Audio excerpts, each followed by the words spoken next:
ओम शांति 23/6/2025 महावाक्य प्रातः मुरली मीठे बच्चे तुमर प्रथम पाठ हेउछि मु आत्मा शरीर नुहे।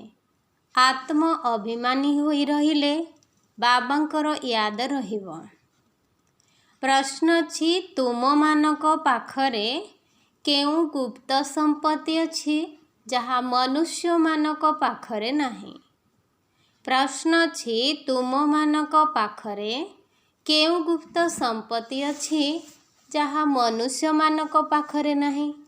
उत्तर अछि तुम संतान मानकु निजर पिता स्वयं भगवान पाठ पढ़ाउछंती। सेही पाठ पढ़ारू मिलुथिबा खुशी रूपक गुप्त संपत्ति तुम मानक पाखरे अछि। तुमे माने जानिछ आमे जेउ पाठ पढ़ुछु ताहा भविष्यत अमर लोक पाई उद्दिष्ट, एही मृत्यु लोक पाई नुहे। बाबा कहउछंती सकाळु सकाळु उठी प्रातः भ्रमण कर, केवल ही प्रथम पाठ को ही स्मृति रे रख, तेबे खुशीर संपत्ति जमा होई चलिबो। ओम शांति।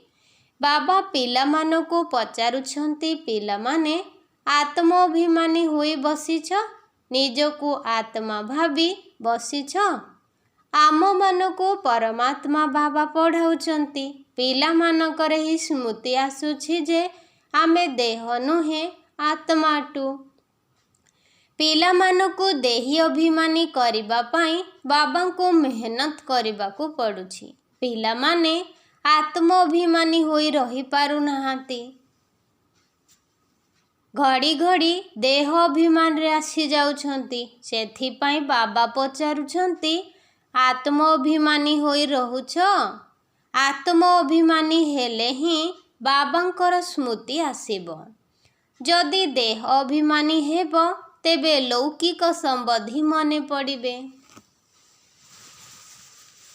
प्रथमे एही शब्द मने रखिबाकू पड़िबो, मु आत्मा अटे। मो मध्यरे एही 84 जन्मर पाठ भरी होई रहिछि। एही कथा को पक्का करिबाकू हेबो। मु आत्मा अटे। अधा कल्प तुमे देह अभिमानी होई रहिछ। एबे केवल संगम जुगरे ही तुम संतान मानकू आत्म अभिमानी कराउछि। निजकू देह भाविले बाबा मने पड़िबे नाही। सेथि पाई प्रथमे एही पाठ पक्का कर, मु आत्मा बेहद बाबांकर संतान अटे। देहर पितांकू याद करिबा पाई काहाकू केबे शिखा जाए नाही। एबे बाबा कहउछंती निजर पारलौकिक पितांकू याद कर, आत्म अभिमानी हो। देह अभिमानी हेबा द्वारा देह सहित थिबा संबंध मने पड़िबो। निजकू आत्मा भाव एवं बाबांकू मने पकाओ। एथिरे ही परिश्रम करिबाकू होई थाए। एकथा किए बुझाउछंती? आम आत्मा मानकर पिता जहाकू समस्ते मने पकाउछंती। बाबा आस आसी आमकू एही दुखरू मुक्त कर। पिला माने जानिछंती एही पाठ पढ़ा द्वारा आमे भविष्यतर उच्च पद पाइबु। एबे तुमे माने पुरुषोत्तम संगम जुगरे अछ। एही मृत्यु लोकरे एबे बिल्कुल रहिबार ही नाही।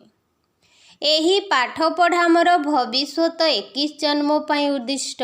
आमे सत्य जुग अमर लोक निमते वर्तमान पाठ पढ़ुछु। अमर बाबा आमको ज्ञान सुनाउछंती। तेणु एठारे जेबे बसुछ प्रथमे निजकू आत्मा भावी बाबांको याद रे रहिले विकर्म विनाश हेबो। आमे बे संगम जुगरे अछु। बाबा आमको पुरुषोत्तम कराउछंती। कहउछंती मते याद कले तुमे माने पुरुषोत्तम होई जीवो। मु आसीछि तुम मानकू मनुष्यरू देवता करिबा पाई। सत्य जुगरे तुमे माने देवता थिल। एबे जानुछ तुमे किपरि सीढ़ी रे ओल्हाई आम आत्मारे 84 जन्मर पाठ भरी होईछि। दुनिया रे केही हेले जानी नहांती जे भक्ति मार्ग अलगा एवं ही ज्ञान मार्ग अलगा अटे। जेउ आत्मा मानकु बाबा पढ़ाउछंती सेही माने ही केवल जानिछंती, आउ केही भी जानी नहांती। एहा हेउछि भविष्यत पाई गुप्त संपत्ति। तुमे माने अमर लोककु जीवा पाई पढ़ुछ, मृत्यु लोक पाई नुहे। एबे बाबा कहउछंती सकाळु उठी चलाबुला कर, प्रथमे ही पाठ मने पकाओ जे आमे सबु हेउछु आत्मा, शरीर नुहे। आमर रुहानी बाबा आमको पढ़ाउछंती एही दुखर दुनिया एबे बदलिबार अछि। सत्ययुग हेउछि सुखर दुनिया। तुम मानक बुद्धि रे समस्त ज्ञान रहिछि। एहा हेउछि रुहानी आध्यात्मिक ज्ञान। बाबा ज्ञानर सागर आत्मिक पिता अटंती। से हेउछंती देही अर्थात आत्मार पिता। बाकी तो अन्य समस्ते हेउछंती देहर पिता बा देहर संबंधी।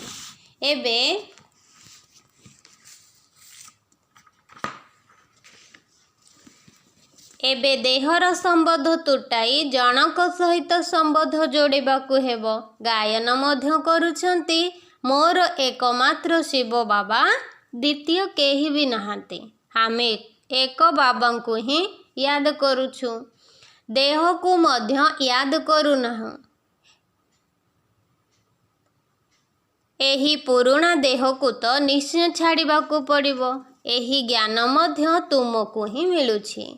एही शरीर किपरि छाड़िबाकु हेबो, बाबांको याद करी करी शरीर छाड़ी देबाकु हेबो। सेथिपाई बाबा कहउछंती देही अभिमानी हुओ।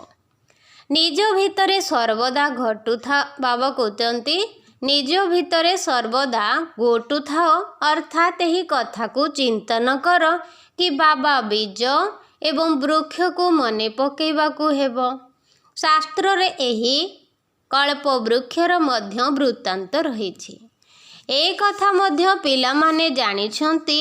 आमको ज्ञान सागर बाबा पढ़ाउछंती, कौनसी मनुष्य पढ़ाउ नहांती।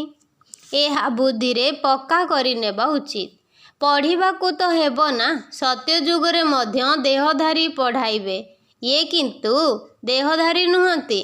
ये कहउछंती मु पुरुणा देहर आधार नहीं तुम मानकु पढ़ाउछै। कल्प कल्प मु तुम मानकु एहीपरि पढ़ाउछि, पुणी कल्प परे मध्य एहीपरि पढ़ाइबी। एबे मते याद कले ही तुम मानकर विकर्म विनाश हब। मु ही पतित पावन अटे, मते ही सर्वशक्तिवान बोली कहउछन। किंतु माया मध्य कम नुहे, से मध्य शक्तिमान अटे।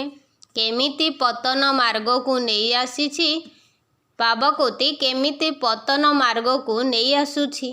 एबे सबु कथा मने पड़ुछि ना।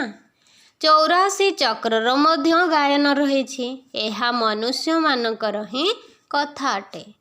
बहुत लोक पचारि थांती जे पशु मानकर गति कौन हेबो।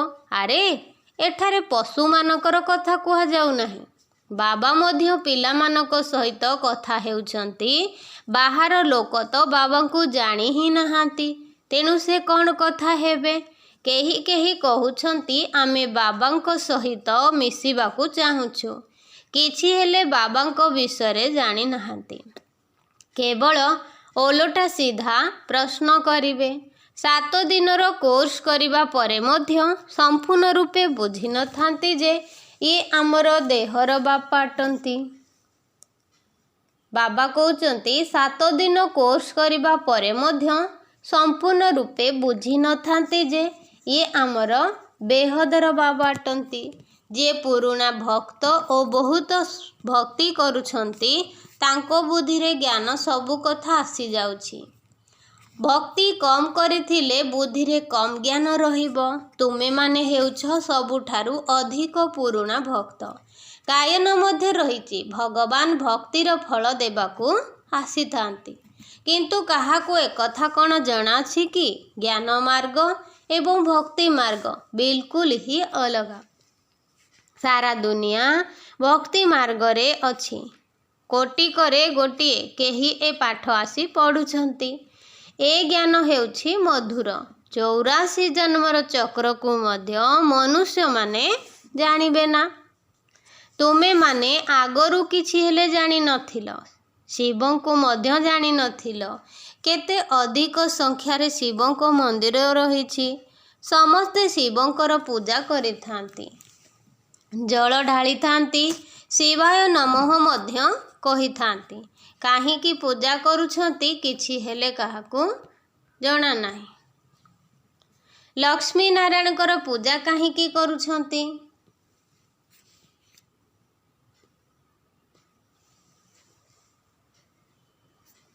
सेमाने कुआडे गले काहाकू किछि हेले भी जणा नाही। भारतवासी ही अटंती जे कि निजर पूज्य मानकू बिल्कुल जानी नाहांती। ख्रीस्टियान माने जानिछंती ख्रीष्ट अमुक संबतरे आसी धर्म स्थापन करिथिले। शिव बाबांकू केही हेले भी जानी नाहांती। पतित पावन मध्य शिवंकू ही कुहा जाए। से ही सर्वोच्च अटंती ना।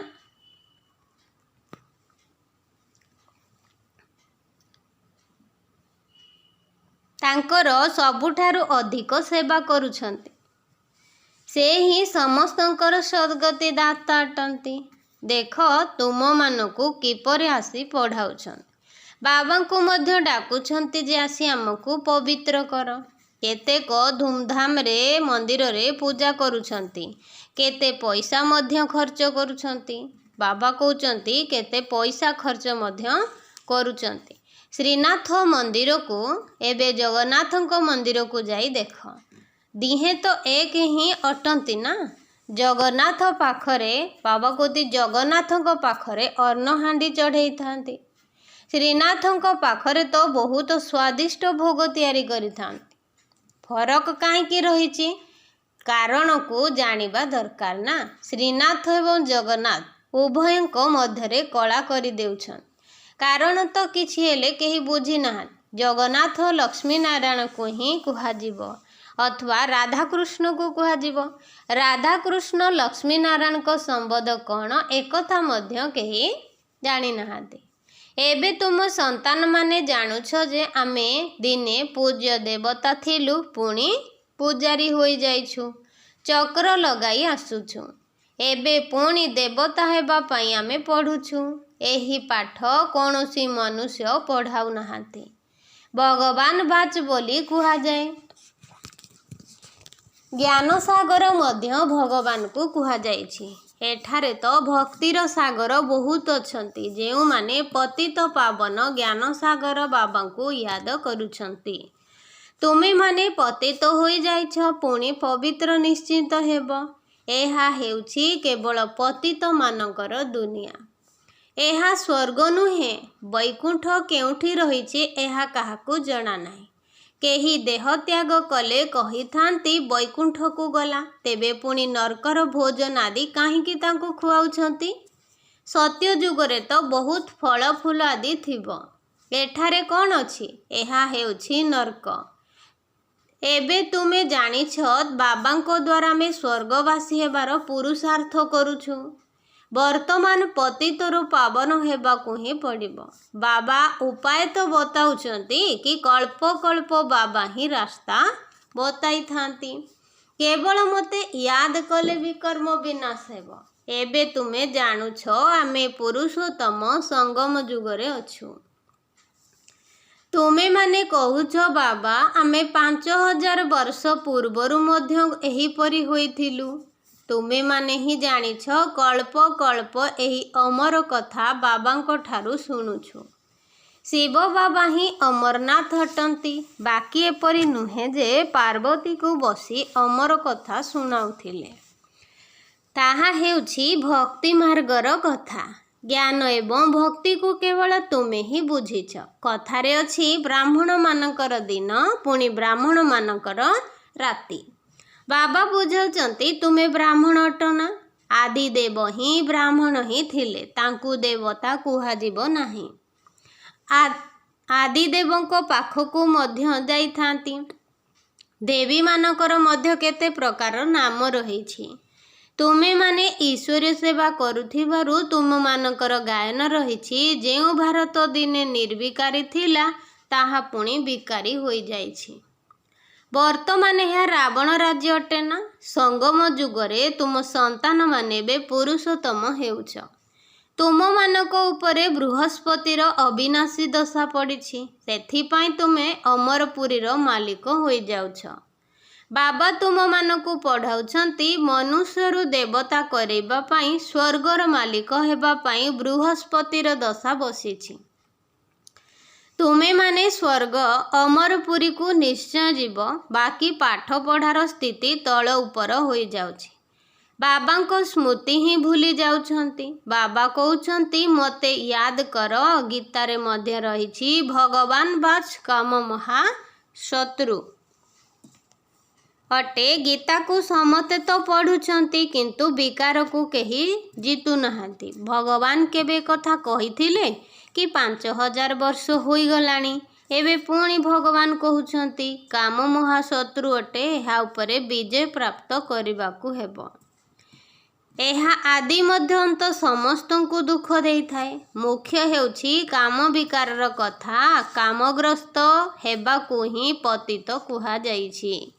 एबे जना पड़ुछि एही सृष्टि चक्र घूरी चलीछि। आमे पतित हेउछु, पुणी बाबा आसी आमको पवित्र करुछंती। ड्रामा अनुसारे बाबा बारंबार कहउछंती जे प्रथमे प्रथमे भगवान अर्थात अल्लाह को याद करो और तांकर श्रीमतरे चलिबा द्वारा तुमे माने श्रेष्ठ होई जीव। एकथा मध्य तुमे माने बुझुछ जे आमे प्रथमे श्रेष्ठ थिलु, पुणी भ्रष्ट होई जाइछु। एबे पुणी श्रेष्ठ हेबा पाई पुरुषार्थ करुछु। दैवी गुण धारण करिबाकू हेबो। काहाकू मध्य दुख देबा अनुचित।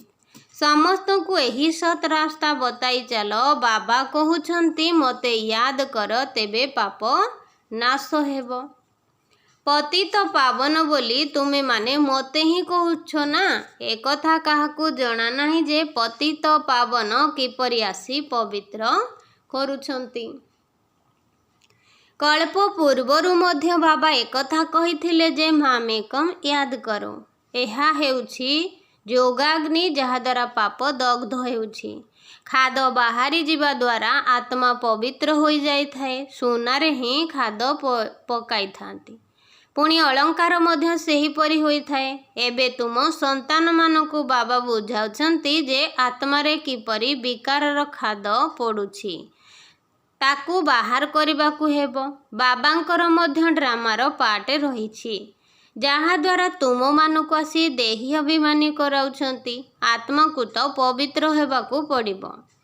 तुमे माने जानिछ सत्य जुगरे आमे वैष्णव थिलु, पवित्र गृहस्थ आश्रम थिला। एबे आमे पवित्र होई विष्णुपुरीर मालिक हेउछु। तुमे माने डबल वैष्णव हेउछ। तुमे माने हेउछ सच्चा सच्चा वैष्णव। से माने हेउछंती विकारी वैष्णव धर्म। तुमे माने हेउछ निर्विकारी वैष्णव धर्मर। वर्तमान प्रथमे तो बाबांको याद करुछ एवं तांकर बाबांको पाखरे जे ज्ञान रहिछि ताहा तुमे माने धारण करुछ। तुमे राजा मानकर राजा हेउछ। दुनिया रे अल्प काल गोटिए जन्म पाई राजा हेउछंती। तुम मानकर राज्य तो हेउछि 21 पीढ़ीर, अर्थात संपूर्ण समय अतिक्रम करुछ। सेठारे केबे अकाल मृत्यु होई न थाए। तुमे माने काल उपरे विजय प्राप्त करुछ। मृत्यु हेबार समय निकट होई गले जानी पारंती जे एही पुराणा शरीर छाड़ी नुआ शरीर नेबो। तुमे माने सबु कथार साक्षात्कार हेबो। तुम मानकु सबु कथार साक्षात्कार हेबो। तुमे बाबा कोती तुम मनरे खुशीर बाजा बाजुछि। तम प्रधान शरीर को छाड़ी स्वत प्रधान शरीर नेबा यह तो खुशीर कथा। सेठारे प्रायतः 150 वर्ष आयुष रहिबो। एठारे तो अकाल मृत्यु हेउछि, काहीकि ना मनुष्य माने भोगी अटंती। जेउ संतान मानकर जोग अर्थात यथार्थ अटे सेमानकर सबु कर्मेन्द्रिय जोग बल द्वारा अधीन रे रहिबो। संपूर्ण रूपे जोगयुक्त होई रहिले कर्मेन्द्रिय गुड़िक शीतल होइजिब। सत्य जुगरे तुम मानकु कौनसी भी कर्मेन्द्रिय धोखा दिए नाही। केबे एपरी कहिबे नाही जे कर्मेन्द्रिय बसरे नाही। तुमे माने बहुत उच्चरु उच्च पद पाउछ। एहाकु कुहा जाइछि बृहस्पतिर अविनाशी दशा। वृक्षपति मनुष्य सृष्टिर बीजरूप हेउछन्ति बाबा। बीज उपरे ही अछन्ति। तांकु मध्य ऊपर वाला कही याद करुछन्ति। बाबा बाबा कोती आत्मा बाबा को मने पकाउछि। तुमे पिला माने जानिछ बेहदर बाबा मको पढ़ाउछन्। से थरे मात्र आसुछन्ति अमर कथा सुनेबा पाई। अमर कथा कुह किंबा सत्यनारायण कथा कुह, से कथार मध्य अर्थ केही भी बुझी नाहांती। सत्यनारायणकर कथा द्वारा नररु नारायण हेउछन्ति। अमर कथा सुनिबा द्वारा तुमे माने अमर हेउछ। बाबा प्रत्येक कथा स्पष्ट भावरे बुझाउछन्ति। अच्छा, मीठे मीठे शिकिलधे बच्चों प्रति मात पिता बाप दादांकर मधुर स्नेह संपन्न शुभेच्छा एवं सुप्रभात। आत्मिक पितांकर आत्मिक संतान मानकु नमस्ते। आत्मिक संतान मानक तरफरु आत्मिक पितांको नमस्ते नमस्ते नमस्ते। शुक्रिया बाबा, दिल से शुक्रिया। धारणा पाई मुख्य सारांश नंबर 1। जोग बल द्वारा निजर समस्त कर्मेन्द्रियों को अधीन करबाकू हेब। एकमात्र वृक्षपति बाबांकर स्मृति रे रहिबाकू पड़िब। सच्चा वैष्णव अर्थात पवित्र हेबाकू पड़िब। नंबर 2। सकाळु सकाळु उठी प्रथम पाठ को पक्का करबाकू हेब जे मु आत्मा शरीर नुह। कौन पाठ पक्का करिबा? मु आत्मा शरीर नुह। आमर आत्मिक पिता आमको पाठ पढ़ाउचंती। एही दुखर दुनिया बे बदलिबाकू जाउछि। एही परि भावरे सर्वदा बुद्धिरे सारा ज्ञानर स्मरण चाली थाउ। वरदान। सर्व संपत्ति को कार्य लगाई पद्मर रोजगार जमा करुथिबा पद्मा पदम भाग्यशाली हुआ। वरदान अछि सर्व संपत्ति को कार्य लगाई पद्मर रोजगार जमा करुथिबा पद्मा पदम भाग्यशाली हुआ। प्रति मुहूर्तरे पद्मर रोजगार जमा करिबार वरदान रामानुसारे संगम जुगर समय को प्राप्त होइछि। तेणु एभली वरदान को निज पाई जमा कर एवं अन्य मानकु दान कर। सेही परि संकल्प रूपी संपत्ति को ज्ञान रूपक संपत्ति को तथा स्थूल धन रूपक संपत्ति को कार्य लगाई पद्मर रोजगार जमा कर। काहींकिना वर्तमान समय स्थूल धन को मध्य ईश्वरीय अर्थे समर्पण करिबा पाई गोटे नुआ पैसा मध्य गोटे रत्न सहित समान हो जाउछि। तेणु एही समस्त संपत्ति गुड़ी को जदि निज पाई बा सेवा पाई कार्य लगेब तेबे पद्मा पदम भाग्यशाली होइजिब। स्लोगान अछि जेउठारे आंतरिक स्नेह रहिछि सेठारे समस्तंकर सहयोग सहजरे प्राप्त होइथाय। स्लोगान अछि जेउठारे आंतरिक स्नेह रहिछि सेठारे समस्तंकर सहयोग सहजरे प्राप्त होइथाय। अव्यक्ति सारा अछि आत्मिक स्थिति रे रहिबार अभ्यास कर एवं अंतर्मुखी हुआ।